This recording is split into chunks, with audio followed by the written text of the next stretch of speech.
Triple G probably has a small edge in punching power, which is the biggest difference in the fight between the two of them. They're both great technicians. They're both great defenders. They're both amazing citizens who train the right way, prepare the right way.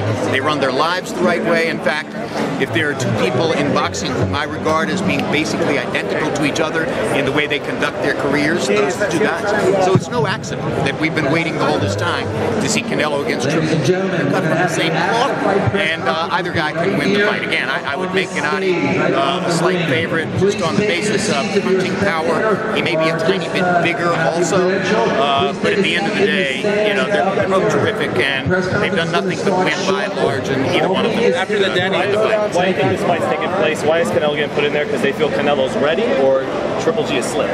Or does it have either one?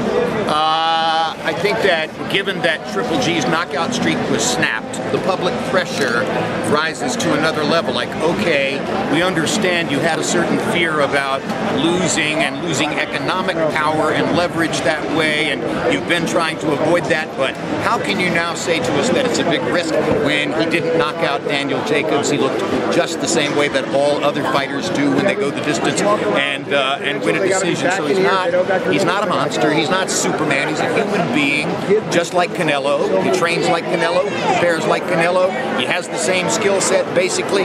Let's see who's better face to face. Why did Chavez throw any punches then? I have no idea. I mean, Chavez said in the ring that he had bought into the Nacho Beristain fight plan idea, that he should stay up on his feet and box from the outside, and that's just ludicrous. That's insane. I mean, anybody alive knows that he had one chance to win the fight, which was to go inside, use his greater size, and bash Canelo. And the fact that he never tried to do it, I think, was representative of Chavez Jr.'s understanding that he didn't have a chance. He was misplaced in the event. You can't.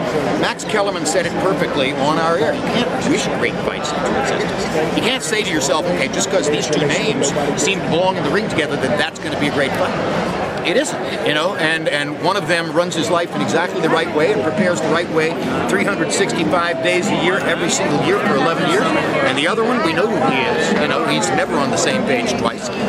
So those by-the-book experts who said all along that the outcome of the fight was obvious because of the difference in the skill sets and the difference in the way they dedicate themselves and prepare for fights, they were 100% right.